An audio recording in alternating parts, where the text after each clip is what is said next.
Assalamualaikum dan salam sejahtera. Anda bersama saya Rozman dalam Niaga AWANI.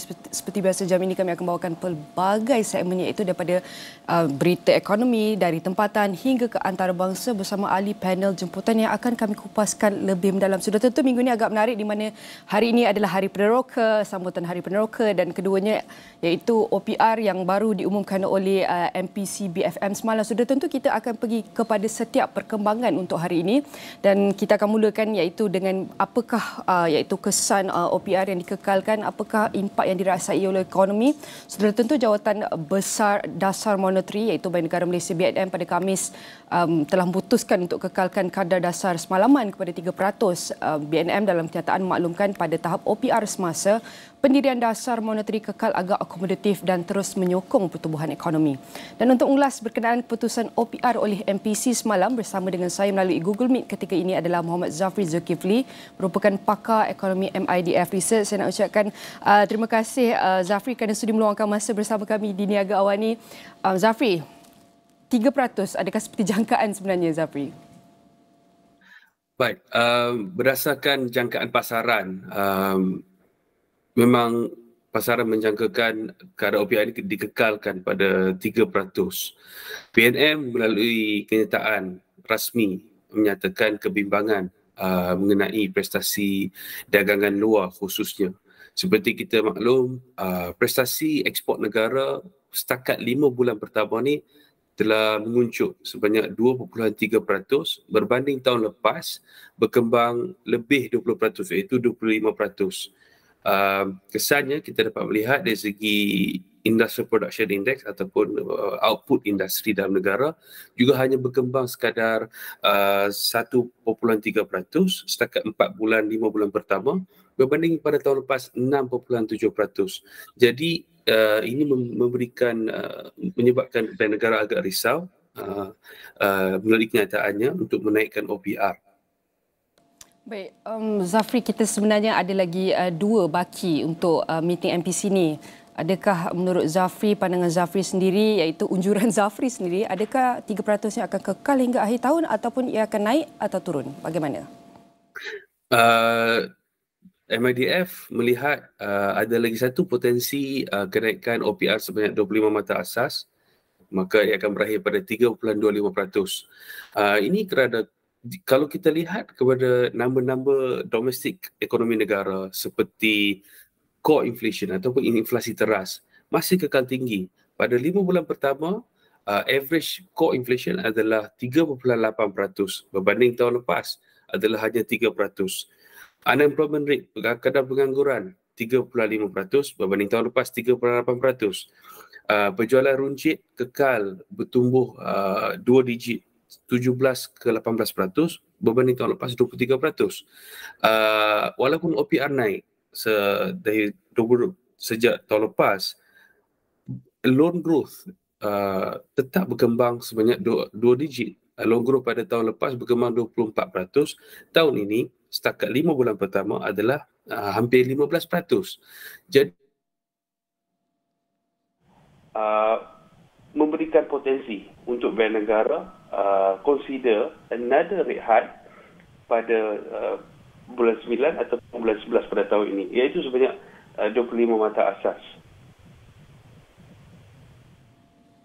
Zafri, kalau kita nak lihat pada keadaan sekarang dengan ringgit yang semakin melemah di mana ia berada dalam minggu ini paras 4.6 iaitu hampir menyamai paras di waktu berlakunya krisis kewangan 1997 iaitu 4.88. Jadi kalau kita nak lihat bergerak ke hadapan, adakah pengekalan OPR ini akan iaitu mampu menambat iaitu level ataupun paras nilai ringgit ketika ini, dan apa peluang lagi yang belum boleh dipertimbangkan dan boleh kita guna pakai bergerak ke hadapan agar kita dapat terus mengukuhkan ringgit ini? Baik, Nina, harus kita faham dasar moneteri Bank Negara ni dia lebih fokus kepada prestasi domestik ekonomi negara. Sebab tu kita tengok OPR dari dulu, sejak pengenalan OPR sampai sekarang, pergerakan dia taklah bergerak aktif sangat. Melainkan ada krisis, dia akan dipotong sampai ke 1%, 1.75%.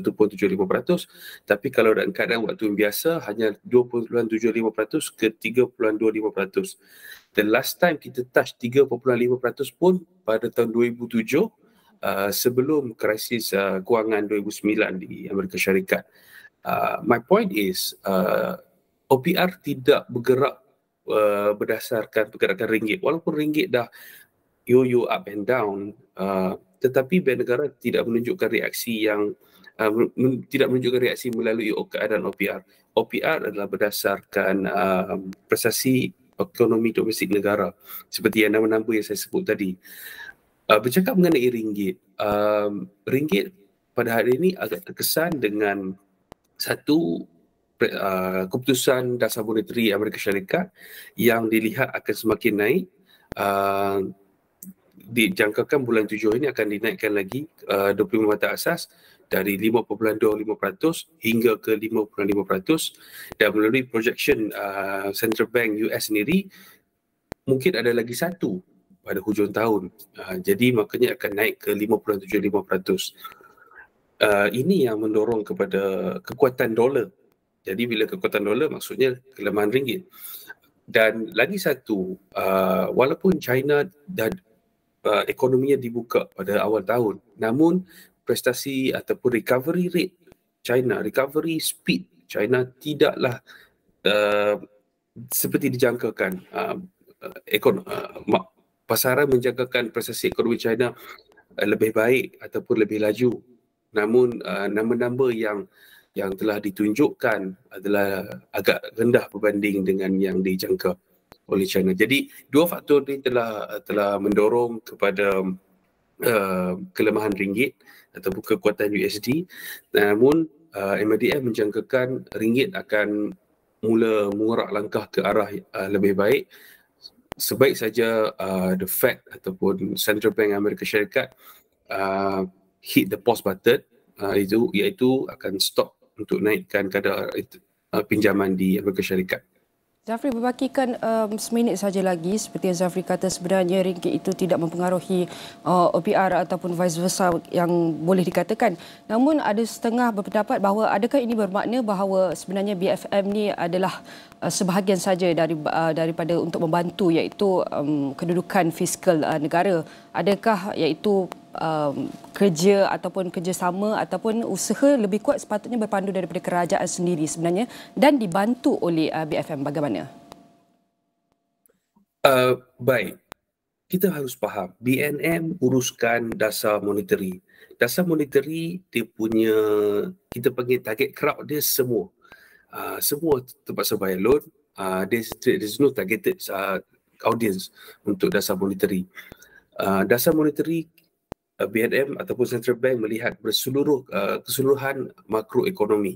Kalau secara makroekonomi berkembang, jadi BNM terpaksa membuat langkah-langkah sepatutnya melalui dasar moneteri.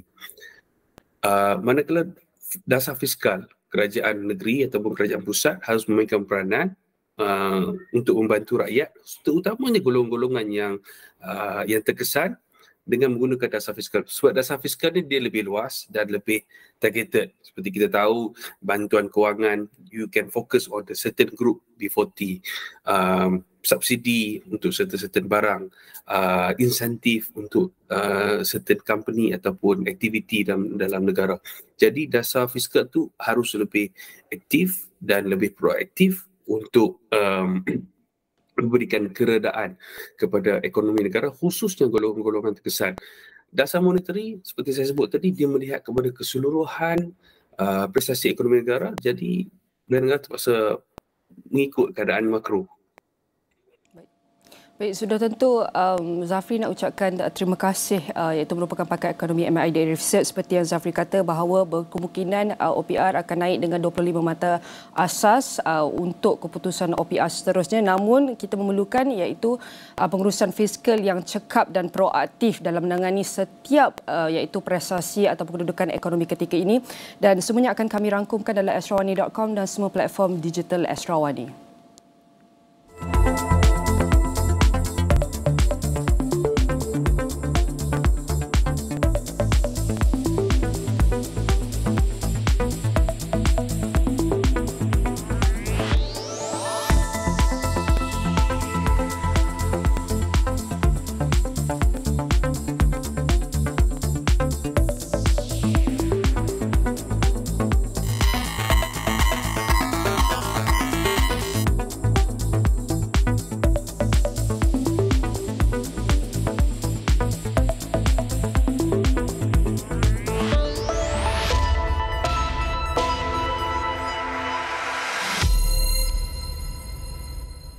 Bank Negara Malaysia BNM hanya boleh memberi 30% solusi kepada isu kejatuhan nilai mata wang ringgit.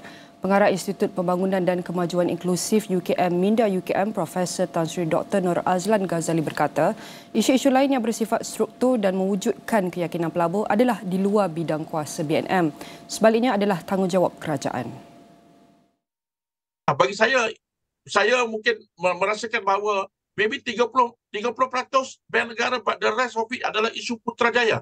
Bukan isu Bank Negara. Bank Negara kalau isunya structural, kalau isunya ialah Malaysia as a preferred destination ataupun a preferred country to work with, isunya bukan Bank Negara. Bukan Bank Negara tidak boleh merentas isu-isu itu. Itu bukan bawah jurisdiction Bank Negara. Tambah Nur Azlan, aspek yang tidak diberikan tumpuan dalam pemulihan nilai mata wang ringgit adalah berkaitan keyakinan negara asing untuk melakukan transaksi dengan Malaysia. Tetapi persoalan satu lagi ialah apakah persepsi masyarakat antarabangsa terhadap Malaysia? Because ini akhirnya akan turun kepada the interest in doing things with Malaysia. Dan itu secara umumnya akan menyebabkan permintaan kata ringgit dan sebagainya. Ini when people are not interested in our country ataupun not interested in our product, our services, maka umumnya nilai mata wang akan jatuh. Ini dimensi-dimensi yang penting yang perlu kita nilai selain daripada hanya menumpu kepada Federal Reserve, hanya menumpu dan mengharap kepada bank negara untuk menyelesaikan masalah. Beliau berkata demikian dalam program dialog 3 penjuru pada Khamis. Tumpuan kepada aspek urus tadbir yang baik semata-mata tidak akan menyelesaikan masalah kejatuhan nilai mata wang ringgit ketika ini. Penganalisis ekonomi, politik dan hubungan antarabangsa Harizal Hazri berkata, Malaysia memerlukan perancangan bersifat masa hadapan dan menyeluruh untuk mengukuhkan kembali nilai mata wang tersebut.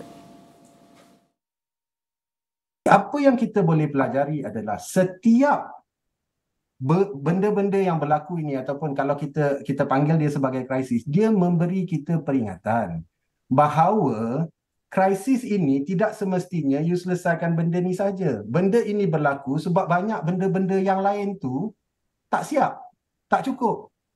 Ya, maksudnya kalau you tengok financial nilai mata wang ringgit, you nak stabilkan nilai mata wang ringgit, tentu sekali ada banyak option. Nak guna rate, interest rate, nak pegging dan sebagainya. Macam-macam option kita ada. Tetapi that is not the solution. The solution is masalah ekonomi itu sendiri yang saya perkatakan pada hari ini, tak kiralah ranking kita, competitiveness kita di mana, our economy sebenarnya is decaying. It is decaying. Dia sebenarnya sedang merosot. Kenapa? Because we don't have futurists in this country.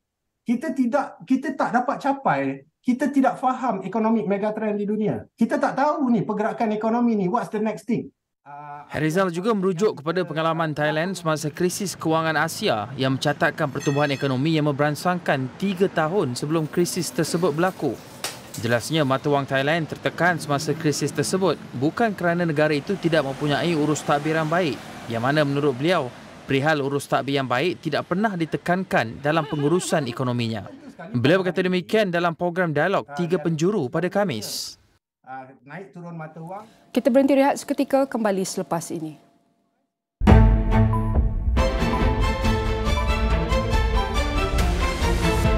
Di dalam setiap berita yang dibawa, konteks amat penting. Cara kita mendapat berita kian berubah. Melalui media sosial maupun saluran digital yang lain serta kaca TV.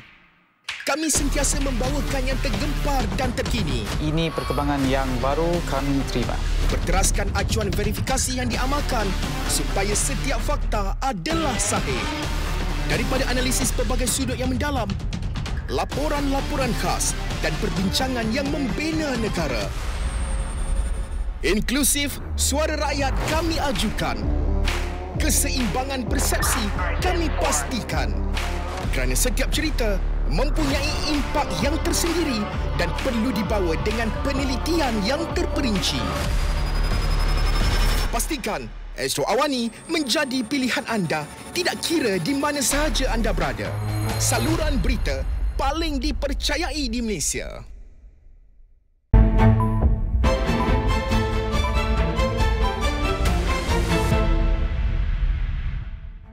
bertemu kembali. Perdana Menteri Datuk Seri Anwar Ibrahim dijadual hadir merasmikan sambutan Hari Peneroka FELDA di Maib Serdang petang ini.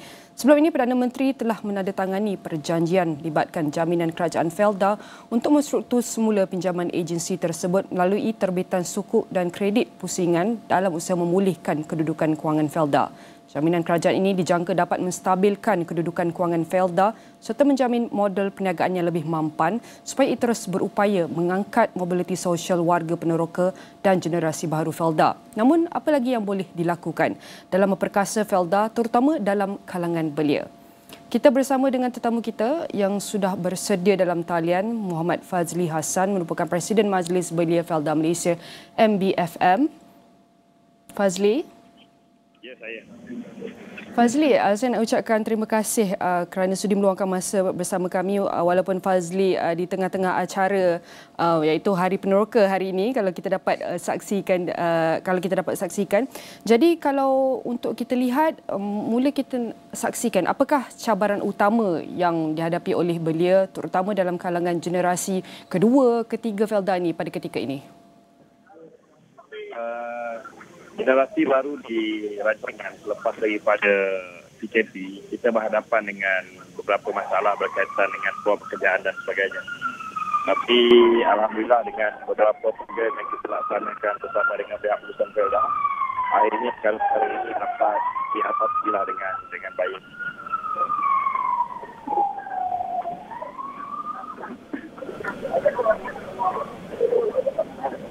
Ya.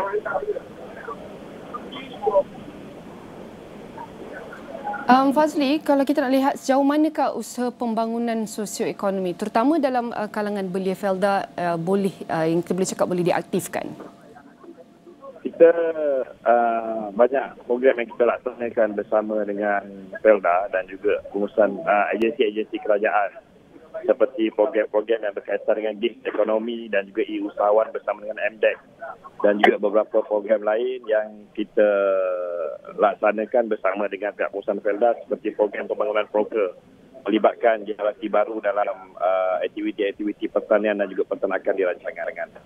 Itu antara perkara-perkara baru yang mula dilaksanakan pada tahun lepas dan tahun ini. Dan adakah wujud jurang pembangunan di kawasan pembangunan FELDA terutama dalam konteks ekonomi digital dan juga infrastruktur? Ya, tak tahu apa clear.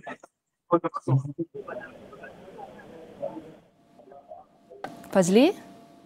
Ya. Fazli, saya ulang soalan saya kembali kerana internet Fazli itu kurang baik. Untuk kita lihat, adakah wujud jurang pembangunan di kawasan pembangunan FELDA, terutama dalam konteks ekonomi digital dan infrastruktur. Bagaimana, Fazli? Macam saya sebutkan tadi, kita dah mula menjalankan kerjasama program-program berkaitan dengan usahawan digital ni dengan MDEC. Hari ini pun MDEC bersama-sama dengan kita dalam sambutan Hari Peneroka ke-67. InsyaAllah, baru-baru ni kita telah berbincang dengan pihak MDEC. Kita akan cuba melahirkan 10,000 warga FELDA yang terlibat dengan digitalisasi ekonomi yang kita akan teruskan dan lancarkan selepas daripada Hari Peneroka ini. Selain itu, kalau kita nak bercakap soal kelangsungan industri sawit, apakah bentuk pembaharuan yang perlu segera dilaksanakan terutama dalam memastikan generasi kedua dan ketiga FELDA terutamanya dapat terus menyumbang bakti kepada pembangunan tanah rancangan. Ini termasuk teknologi dalam pertanian, industri hiliran dan pelbagai lagi. Selepas daripada berlaku PKP, FELDA dan juga generasi baru dan juga kepimpinan Peneroka, kita serius melaksanakan program-program yang berkaitan dengan mekanisasi ladang.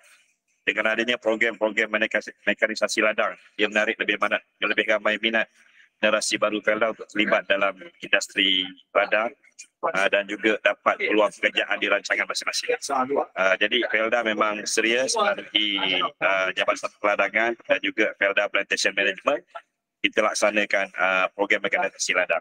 Selain daripada itu, kita juga ada satu program yang kita namakan sebagai KBK dan juga high rate di mana program ini ala-ala gigs ekonomi, Grab, Panda dan sebagainya.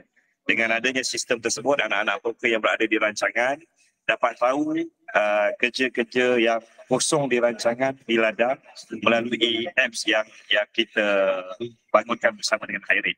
Jadi dengan adanya peluang-peluang sebegini, dia lebih menarik minat anak-anak muda terlibat dengan kerja di ladang. Fazli, menurut pemerhatian Fazli sendiri, kalau kita lihat iaitu penerapan ataupun iaitu bakat-bakat anak muda dalam FELDA, adakah semakin meningkat pada tahun ini ataupun kita boleh cakap masih sedang ada usaha lagi untuk menarik atau menggalakkan iaitu penyertaan mereka? Memang ramai anak-anak muda dalam FELDA yang telah berjaya dalam pelbagai bidang, sama ada dalam bidang politik, ekonomi, sukan dan sebagainya.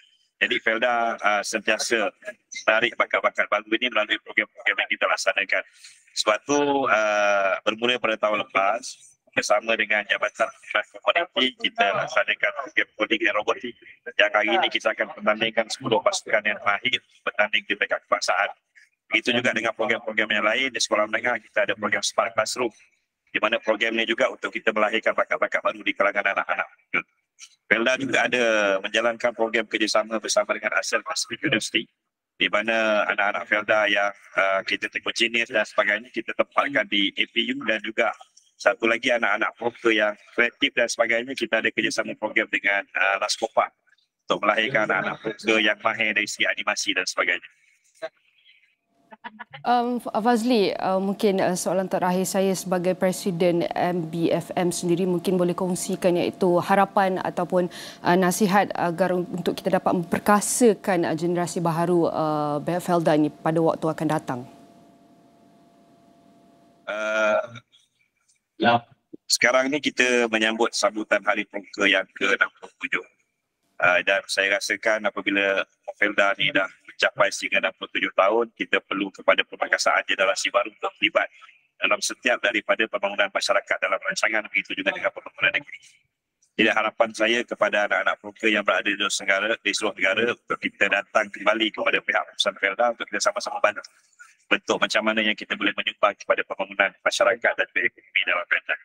Dan di kesempatan ini juga saya nak ucapkan selamat Hari Perkasa kepada Ayahanda Bonda Perkawati di 317 rancangan FELDA di seluruh negara.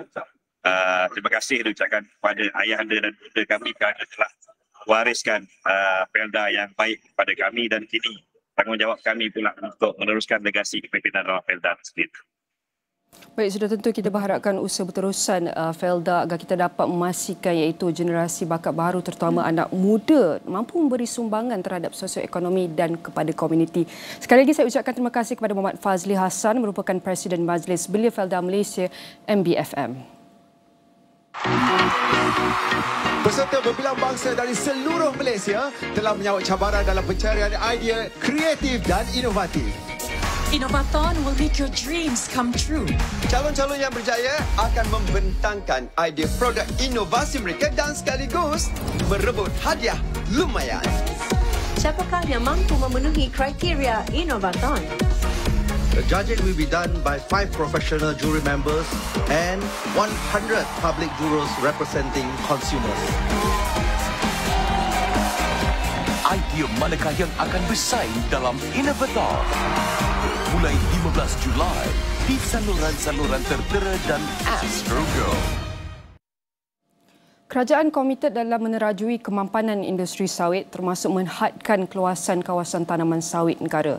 Menurut Timbalan Perdana Menteri Datuk Seri Fadilah Yusof, bagi meningkatkan pengeluaran minyak sawit, usaha difokuskan kepada kawasan tanaman sedia ada melalui aktiviti penanaman semula menggunakan baka yang akan memberikan hasil tinggi dan melalui amalan pertanian baik. Beliau yang juga Menteri Peladangan dan Komoditi berkata, ia termasuk pelaksanaan pensijilan minyak sawit mampan Malaysia MSPO secara mandatory bagi memastikan kemampanan industri sawit dan penghasilan produk minyak sawit berkualiti. Katanya, sehingga 31 Mei 2023, sejumlah 95.81% kawasan bertanam sawit telah dipersijilkan dengan MSPO. Beliau turut menyorakan keyakinan dengan penggunaan teknologi secara berkesan dan pematuhan kepada amalan pertanian mampan, industri sawit Malaysia mampu bersaing di peringkat global bagi memenuhi permintaan minyak dan lemak yang semakin meningkat.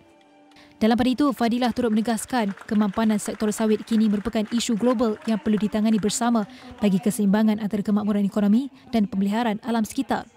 Sejajar dengan konsep Malaysia Madani yang menggariskan kemampanan sebagai salah satu teras utama, beliau menggesa semua pihak berkepentingan dalam industri sawit supaya memegang teguh prinsip kemampanan dalam usaha meningkatkan ekonomi tanpa menjejaskan alam sekitar dan kebajikan rakyat. Teruskan bersama kami dengan rakan tugas Tehmina Kaoosji untuk bawakan rangkuman terkini minggu ini di segmen Niaga Spotlight. Jangan ke mana-mana, kita akan berhenti rehat seketika, kembali selepas ini.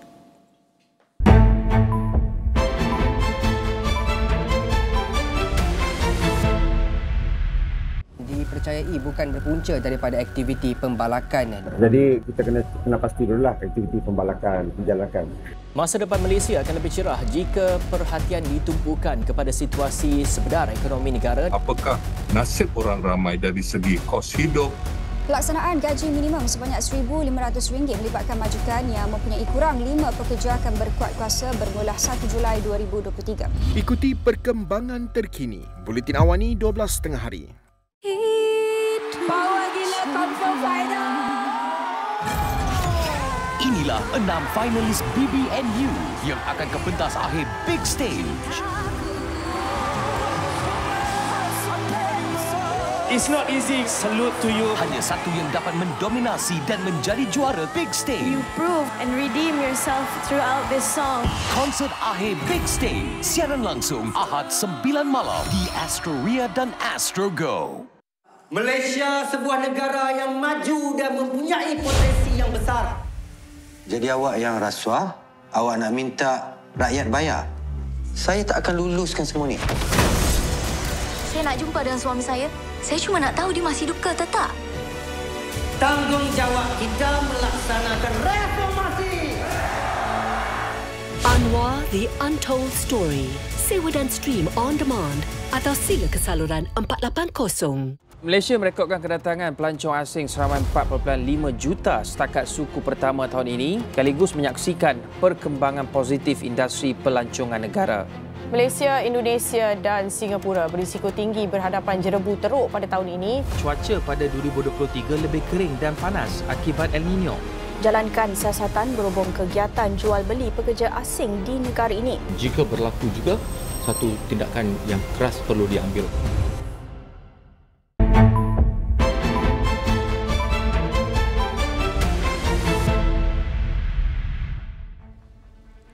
Hello and welcome to Niaga Spotlight with me, Tehmina. Niaga Spotlight goes through the week in business and future affairs. Market watch, industries, analysis and insights. We've got you covered on Niaga Spotlight. Well, so on this week's analysis, everyone, we're covering mental health and socio-economic impacts. Now, it's very interesting because when it comes down to it, poor mental health was estimated to cost the world economy approximately $2.5 trillion per year due to reduced productivity in 2010, a figure projected to rise to $6 trillion by 2030. Now, additionally, mental health conditions in the workplace were estimated to cost the Malaysian economy 14.46 billion ringgit in 2018 alone. Mental illness is also the leading cause of disability in Malaysia, with an estimated 2.3 million Malaysians being affected at some point in our lives. Majority of those impacted are 16 to 19 age group and low-income families. Now, in fact, an NHMS 2022 survey showed an increase in suicidal thought and attempted suicide rates with a higher prevalence amongst girls than boys. Encouragingly, though, on 23rd May, Parliament voted unanimously to repeal Section 309 that previously criminalized suicide attempts. Meanwhile, Malaysia does need, in fact, one psychiatrist or psychologist per 10,000 people. That means around 3,000 mental health practitioners to adequately meet the rakyat's needs. We currently only have around 492 registered psychiatrists, and not all of them are practicing as of February 2022. So, basically, I did have the opportunity to speak with Dr. Nirja Birla, founder and chairperson, Aditya Birla Education Trust and Empower, about innovative approaches for improving mental health care access and awareness as a holistic part of socio-economic development. Let's watch this interesting interview. Hi, Dr. Birla. Thank you so much for making time for us on Niaga Spotlight. How are you today? Very good. Thank you so much. Pleasure to talk to you. So, Dr. Birla, at the recent AVPN 2023, which you were in Kuala Lumpur for, you spoke alongside Youth and Sports Minister Hannah Yeoh about the state of mental health in the Asia-Pacific region and also the role of youth in the process.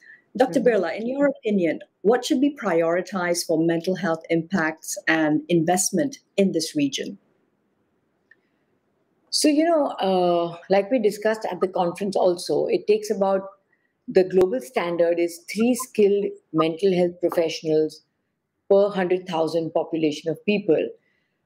So we are very far from it, right? That means that India really needs an additional 30,000 psychiatrists. And we are decades away from that. And I think that issue really is there pretty much across Asia, where we are really struggling with the number of with the workforce, the number of people, the number of mental health practitioners. Now, traditionally, most philanthropies are largely funding, if they are funding, because I think funding itself is an issue, but otherwise, philanthropies normally fund awareness and behavioral change, and focus being on awareness, because that's the first starting point. However, I think what we really need to also focus on, and maybe some shift focus, is to capacity building.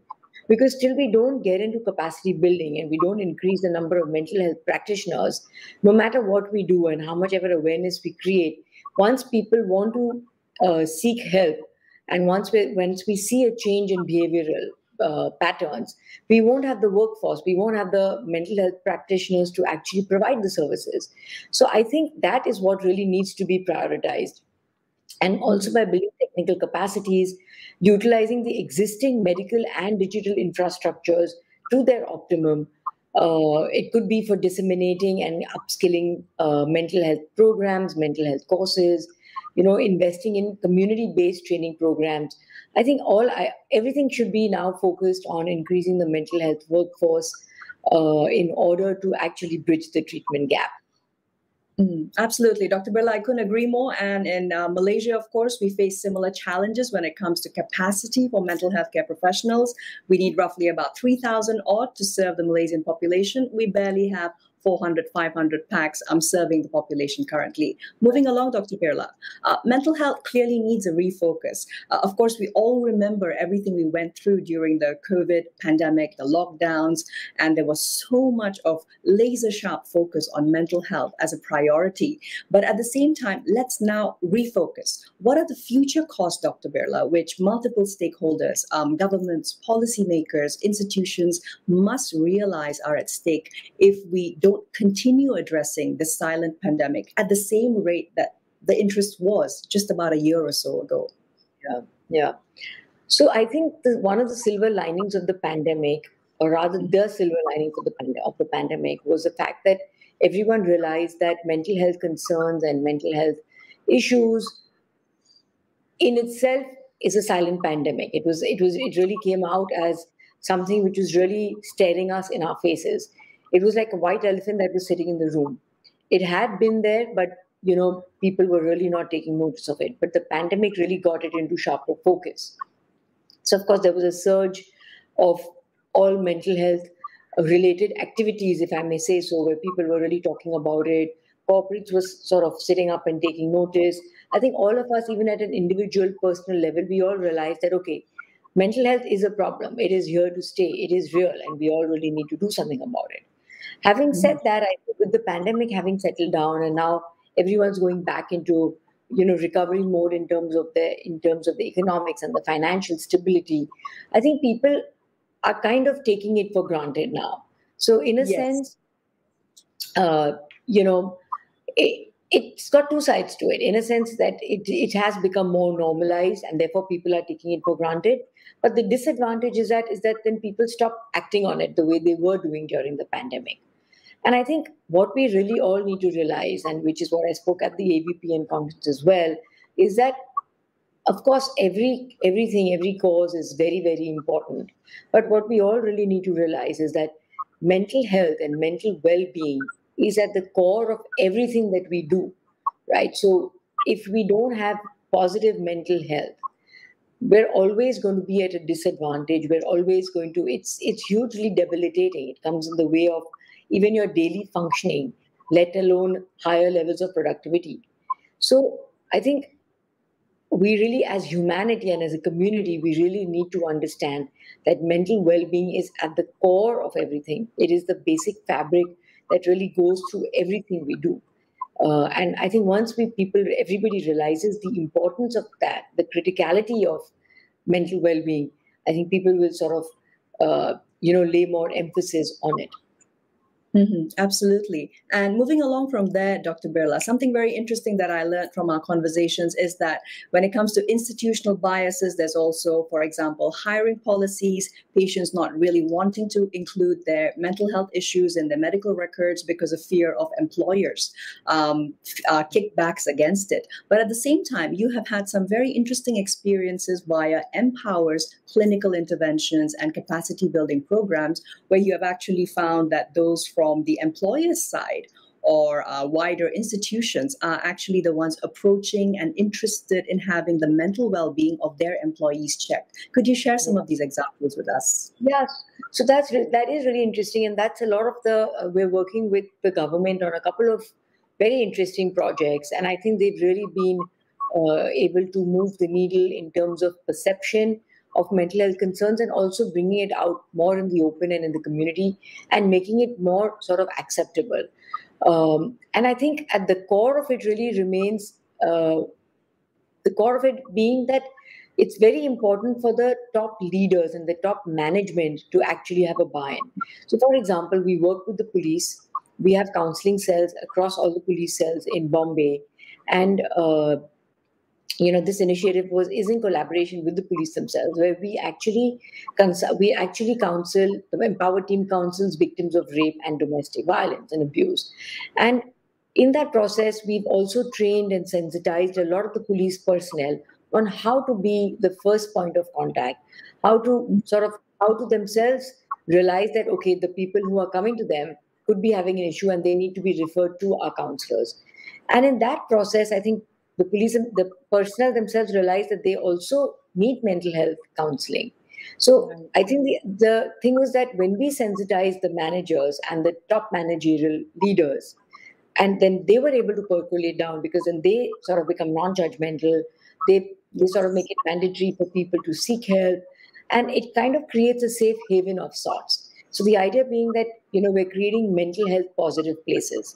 Similarly, even with the CISF, which is the security which mans all the airports. Right. I think everyone realizes that everyone needs that mental health support. And now with the top managers, the top leaders being aware and being cognizant, being open-minded, they are able to percolate down to the lowest cadre, and people are now wanting to seek help. So that the sense of judgment, the lack of judgment is not there. People are not feeling that they are going to be judged or they're going to lose their jobs. It's sort of put upon as a very positive kind of atmosphere that, somebody needs help and they are actually being brave and, sort of taking health in their own hands and wanting to approach the counselor and seek help for it. They want to feel better. That's right. And I think it's really encouraging looking at how the ecosystem is slowly spreading via Empower's good work. And I also hear so many replicable models, even from Malaysia's own example, where definitely mental health care is critical, especially for first-line responders, just like the police. Moving along, Dr. Birla. Now, WHO's Mental Health Atlas in 2017 found that on average, mental health expenditure accounted for less than 2% of government budgets for health. Now, looking at the impact on GDP that we've already discussed a little bit of, you absolutely cannot have a workforce fit for the future without it, right? What are further actionable solutions, Dr. Birla, for destigmatizing mental health, promoting mental health investments, really nudging governments to do what's right for the mental health and well-being? Yeah. So like you're saying, I think all of us, even India, faces a significant mental health burden because, India is responsible to about 15% of the global mental health health issues burden comes from India, whereas the spending is very, very less. It's only 0.05% of the total mental health of the total healthcare budget. So a lot really needs to be done in terms of diverting the investments towards mental health, because it really is a silent pandemic that needs that importance. So I think it's very crucial to really consider all the social determinants as well, the circumstances that people are born in, where they are raised, the way, the work, the age, all of that needs to be considered, because every segment and every community is very different. So, of course, I would say that in India, a lot of effort is being put in by the government. There's a lot more that can be done. But yes, I think we are seeing changes. We are seeing the needle is moving. And I think a lot of multilateral agencies and philanthropies, private sectors, all of them they really need to come together, because currently everybody is working in silos. You have some social enterprises working in silos. You have a lot of communities and NGOs working separately. So I think if we are able to collaborate and come together, I think that's the way we're going to be able to achieve scalability and positive health outcome. So for ourselves, I realized that working with the government and working with the PPP model, the public-private partnership model for community-based solutions is a great way to actually scale up, because you're at the rural level, the kind of network that the government can have, no individual, no private enterprise can have that. Whereas we come in with actually providing the community-based solutions.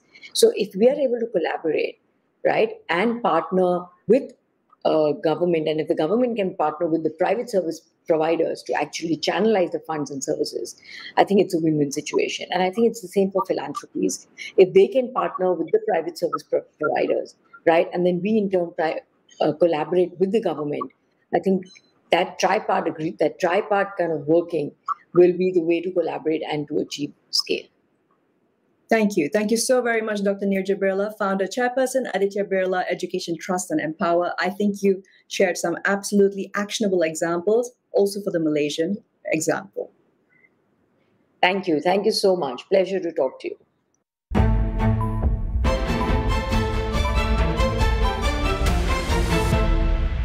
Kita cerita mengenai tarif elektrik dan juga peralihan tenaga. Kita di peringkat kerajaan, pertama kita sudah ada pelan tindakan kecekapan tenaga kebangsaan. Mungkin lebih banyak tenaga yang dapat dijana dan lebih banyak penjimatan yang boleh saya dapat. Rakyat ni mudah panik, minyak Masa tak cukup, kerajaan kena jawab. Pengajaran daripada isu bekalan gula ini. Gula ni adalah satu item barang kawalan, tetapi tidak ada elemen subsidi diberikan. Agenda Awani setiap hari di Astro Awani dan Astro Go. Majlis Perbandaran Tawau MPT melancarkan perkhidmatan pembaharuan lesen secara dalam talian untuk memberikan kemudahan buat lebih 16,000 pelanggannya. Kerajaan Malaysia diharap dapat mengiktiraf sambutan Hari Gawai Dayak sebagai cuti umum di negara ini. Usaha menangani krisis air di Sabah dilihat menunjukkan perkembangan positif selepas peruntukan RM320 juta sedang dipertimbangkan Kerajaan Persekutuan.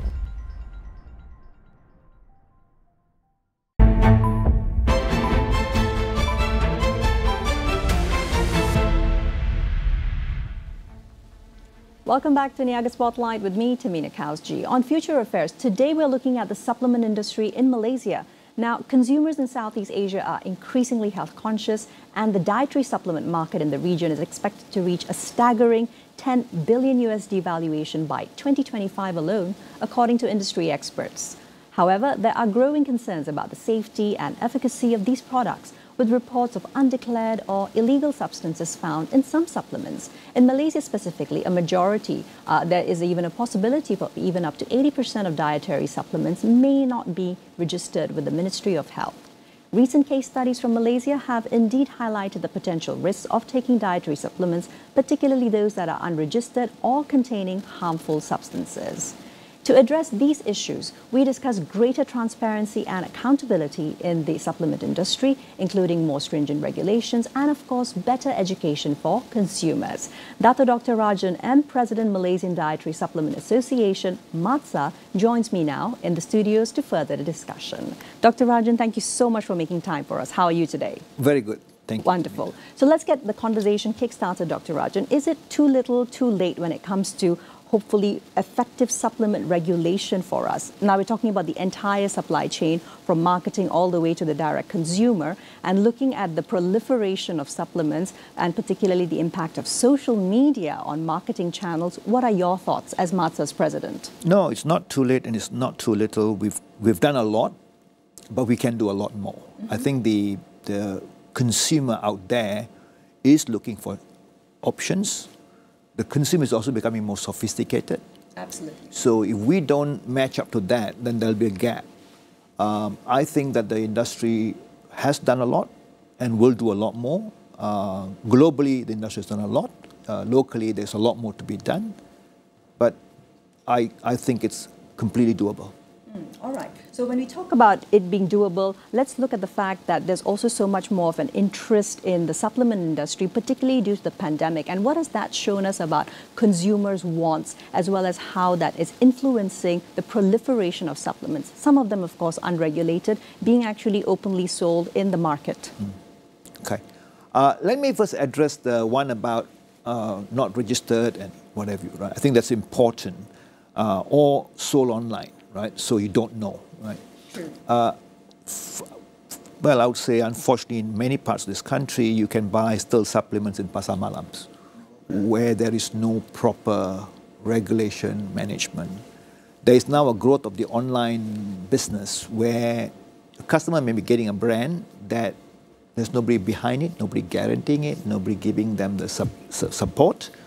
It may be a product that's also expired or brought into the country in an improper way, right? So that's one, right? But the bigger thing is, what can we do as an industry? Now, consumers are becoming very sophisticated, as you said rightly so. In the pandemic, we saw that, but even before that, everywhere in the world, including Malaysia, year on year, the supplement market is growing. That's interesting because the drug market, which is the corollary to supplement market, is fully reimbursed by insurance and government and so on. But when it comes to supplement, you're electing to buy it on your own, out of your own pocket, and with no prompt. That's very counterintuitive. Why would I spend on this when I can get that free, right? So the consumers are making decisions. And the decisions of consumers are many levels. One is obviously, it's working for me, right? It's showing benefit. The other one is they are hearing from other educated consumers it's working, right? But I think the education levels are also, they're able to get more information online, offline, media, and so on. But what's interesting is at the very same time, consumers are being told, oh, you don't need supplements, you know, just 4 drugs will do, just 4 meals a day will do, square meals will do.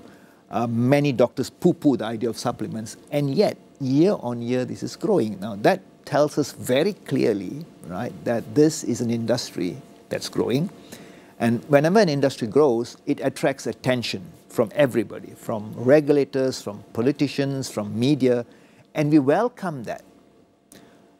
I think that at a regulation level, right, there will always be a tension between the regulator and the industry, and that's normal, natural.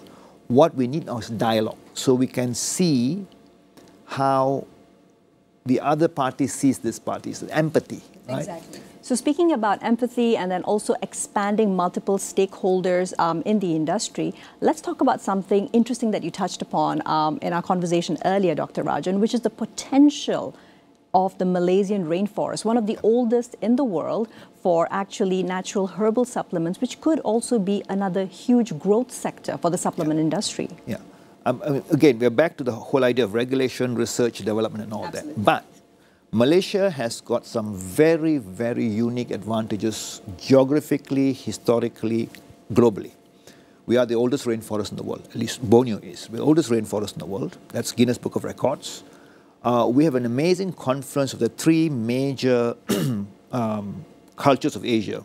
The Malay culture, the Chinese culture, and the Indian culture, and they've cooked here together for 500 years. That's right. We've got also 15,000 species in the rainforest, 3,000 of those medicinal, right? Yes. And that's what we know. There's some we don't even know, right?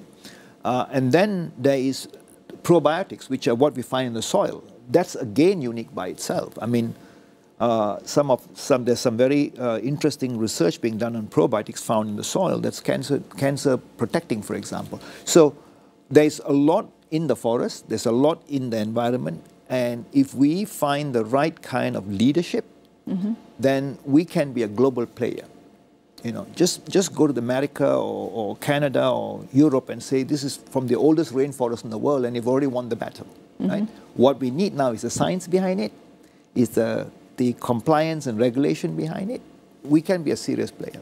That's right. Moving along from there, Dr. Rajan, what are the loopholes through which illegal supplements, which we briefly referenced to, become available on the market themselves? What is the steps and the process itself, and how do we actually look at regulatory frameworks which can help to reduce their presence?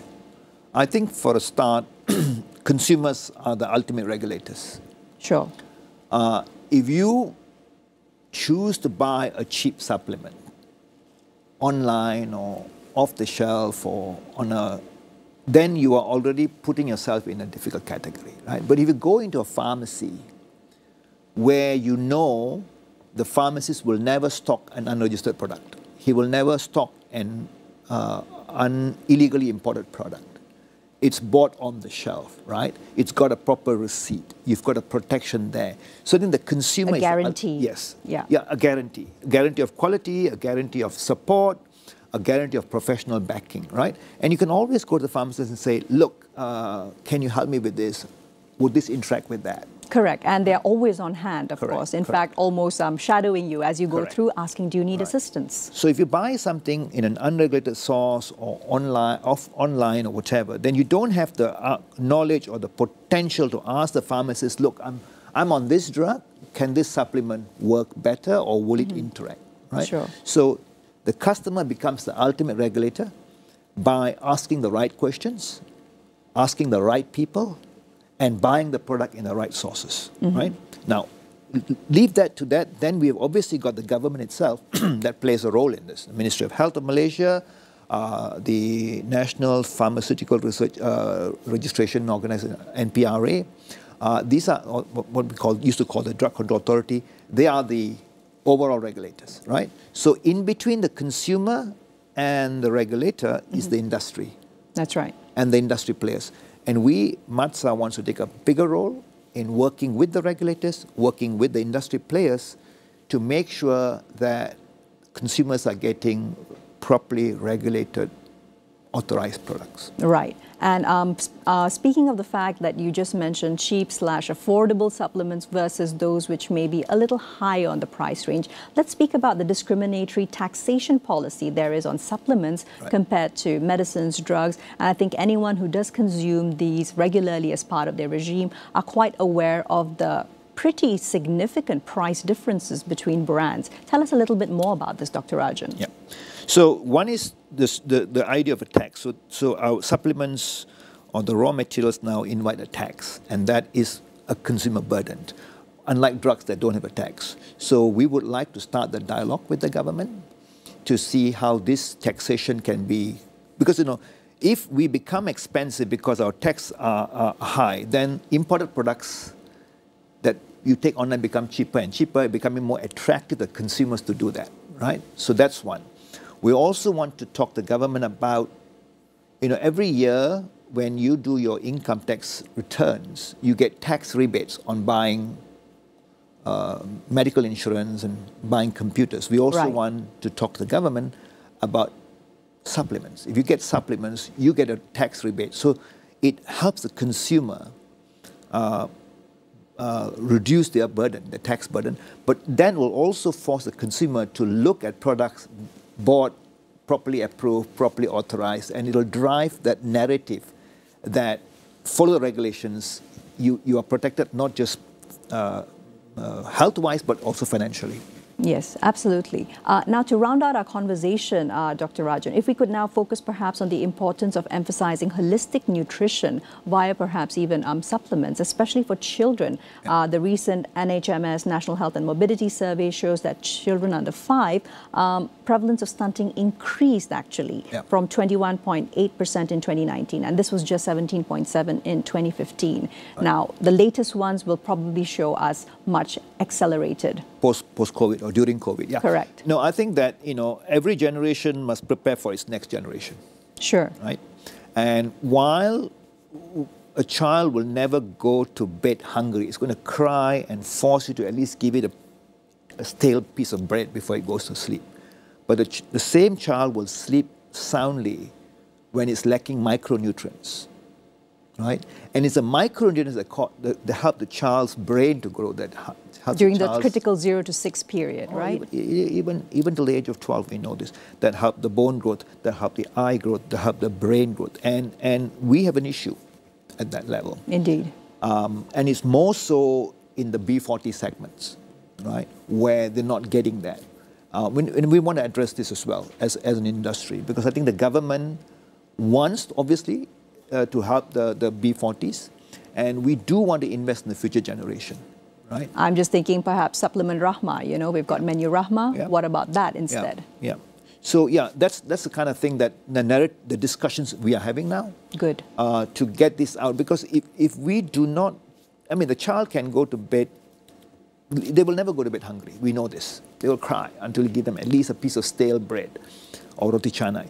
But they will go to bed without the proper micro supplementations, which mean that their sleep is not complete. They're not really growing the way they should. Sleep cycle interrupted, etc. Right? And brain growth interrupted, eye growth interrupted, stunting, wasting, as you just mentioned. So it's our generation's job to invest in the future generation, right?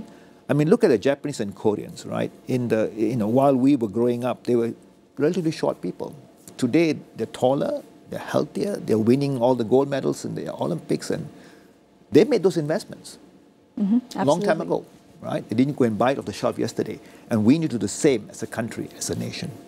Thank you so very much, Dr. Rajan. I just wish we had a little more time to dig deeper, but I think this has been a perfect nutshell of the importance of supplement industry futures in Malaysia.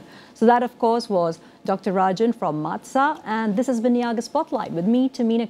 We'll see you next Friday with more business analysis and insights. Here's to a productive week ahead.